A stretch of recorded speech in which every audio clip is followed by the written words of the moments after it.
स्वयंपाकघरातील खजिना या आपल्या यूट्यूब चॅनलवर सर्वांचं मनापासून स्वागत। आज आपण ज्यांचं वजन वाढलेलं आहे त्यांचं वजन कमी करण्यासाठी किंवा कसं वजन वाढतं याच्या मागचं शास्त्र आहे ते समजून घेणार आहोत। यासाठी व्हिडिओ शेवटपर्यंत नक्की बघा आणि चॅनलवर नवीन आला असेल तर सबस्क्राइब नक्की करा। वजन कमी करण्यासाठी फक्त उपवास किंवा व्यायाम पुरेसा नसतो, तर त्याच्या मागचं शास्त्र समजून घेणं, त्याच्याबरोबरच संतुलित आहार, नियमित चालणं, ताकद वाढवणारे व्यायाम, तसंच तणाव कमी करणं, पुरेशी झोप घेणं, हे सगळं एकत्र केल्याशिवाय आपल्या वजन आहे ते वजन कमी व्हायला आपल्याला मदत होत नाहीत। आजकाल वजन कमी करणं हा केवळ सौंदर्याचा प्रश्न राहिला नाही, तर तो आपल्या आरोग्याशी थेट जोडलेला आहे आणि बरेच जण आता आरोग्याविषयी सतर्क झाले आहेत। त्यामुळे ते आता वेगवेगळे स्वतःवरती किंवा वेगवेगळे वजन कमी करण्यासाठी वेगवेगळे पर्याय शोधत असतात। परंतु चुकीची जीवनशैली, अपुरी झोप, एका जागेवर बसून काम किंवा साखरयुक्त आहार असेल आपल्या आहारामध्ये आली असेल जास्त, तर याच्यामुळे आपली जी वजन आहे ती जास्त वेगाने वाढत असतं। वजन कमी करण्यासाठी फक्त उपास नाही आणि फक्त व्यायाम नाही, तर त्याच्या मागचं शास्त्र तेवढंच आपण आता समजून घेणार आहोत। कॅलरीज म्हणजे काय नेमकं ते आता आपण अगोदर बघूया। कॅलरी म्हणजे आपल्या शरीराला मिळणारी ऊर्जा। ही ऊर्जा आपण जे अन्न खातो त्यातून आपल्याला ही ऊर्जा मिळत असते, परंतु आपल्या शरीराला रोज ठराविक कॅलरीचीच गरज असते आणि याच्यापेक्षा जास्त आपण कॅलरीज घेतल्या की ते मग आपल्या चरबीच्या स्वरूपात आपल्या शरीरामध्ये साठत जातात आणि जर या कॅलरीज आपण बर्न केल्या नाहीत तर त्या तशाच हळूहळू साठत जाऊन आपलं वजन तेवढंच वाढत जातं। आणि ह्या कॅलरीज आपण कशामधून घेतोय हे सुद्धा तेवढंच महत्त्वाचं आहे। चांगले आपण संतुलित आहारातून या कॅलरीज घेतोय किंवा उगाचच फास्ट फूड किंवा वेगवेगळ्या पदार्थातून कॅलरीज घेतोय हे सुद्धा तेवढंच महत्त्वाचं आहे। तसेच पचनसंस्था आणि आपल्या वजनाचा सुद्धा तेवढा संबंध आहे। आपलं जर पचन नीट होत नसेल तर वजन कमी करायला आपल्याला खूप अवघड जातं।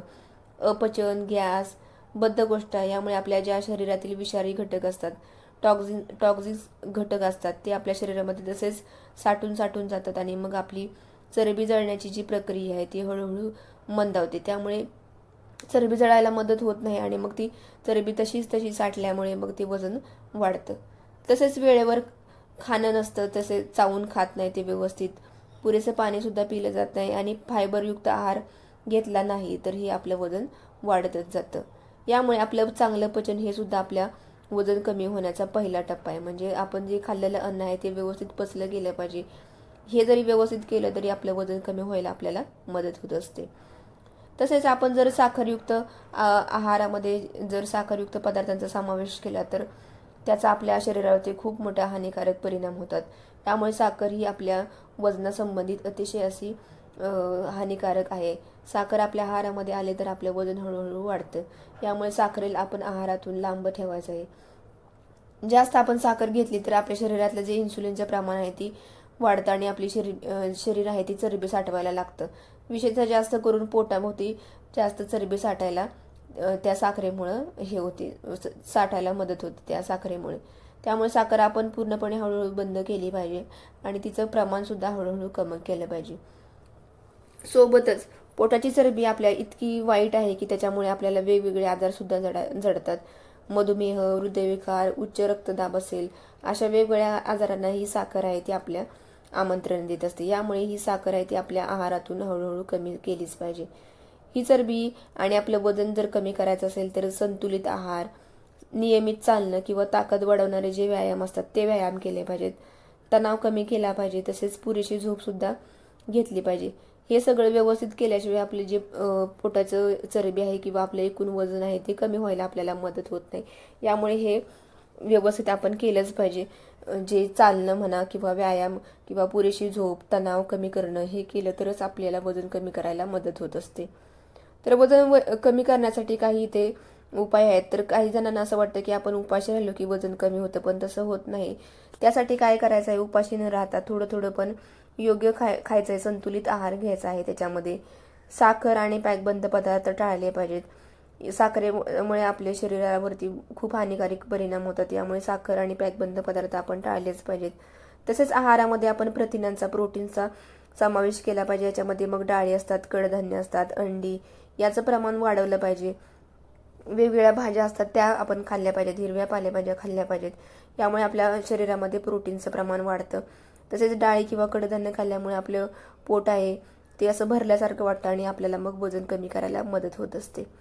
तसेच रोज सकाळी कमीत कमी 30 मिनिटं तरी चालण्याचा व्यायाम केला पाहिजे. हा चालण्याचा व्यायाम आहे तो सर्वांनाच जमणारा असा हा व्यायाम आहे. त्यामुळे सकाळी कमीत कमी 30 मिनिटं तरी चाललं तरी आपल्याला हळूहळू वजन कमी करायला मदत होत असते. तसेच झोप आणि आपलं जी पचनसंस्था आहे याच्याकडे सुद्धा आपण दुर्लक्ष केलं तर वजन वाढतं. यामुळे आपली झोप सुद्धा व्यवस्थित झाली पाहिजे आणि आपल्या शरीराचं जे अन्न खातोय त्याचं पचनाकडे सुद्धा आपण व्यवस्थित लक्ष दिलं पाहिजे.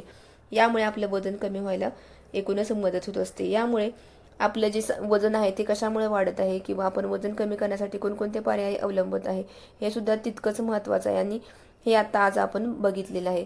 तर आपण वेगवेगळ्या जे अन्न खात असतो ते कोणतं अन्न खायला पाहिजे हे सुद्धा आपण आपल्या व्यवस्थित बघून घेतलं पाहिजे आणि आपल्या शरीराला किती कॅलरीजची गरज आहे, यामुळे आपण कुठलं अन्न खाल्लं पाहिजे किंवा संतुलित आहार किती घेतला पाहिजे, आपली झोप, आपला व्यायाम याच्याकडे एकूणच सगळीकडे लक्ष दिलं पाहिजे आणि मग आपण आपल्या शरीराचं वजन आहे ते हळूहळू कमी करू शकतो. तर आजच्या या व्हिडिओमध्ये आपण ही वाढलेलं वजन कमी कसं करायचं किंवा वजन वाढू नये याविषयी माहिती घेतलेली आहे. तर ही माहिती तुम्हाला आवडली असेल तर आपल्या स्वयंपाकघरातील खजिना या चॅनलला नक्की लाईक, शेअर आणि सबस्क्राईब करा. भेटूया नंतर अशीच एक महत्त्वपूर्ण माहिती घेऊन. धन्यवाद.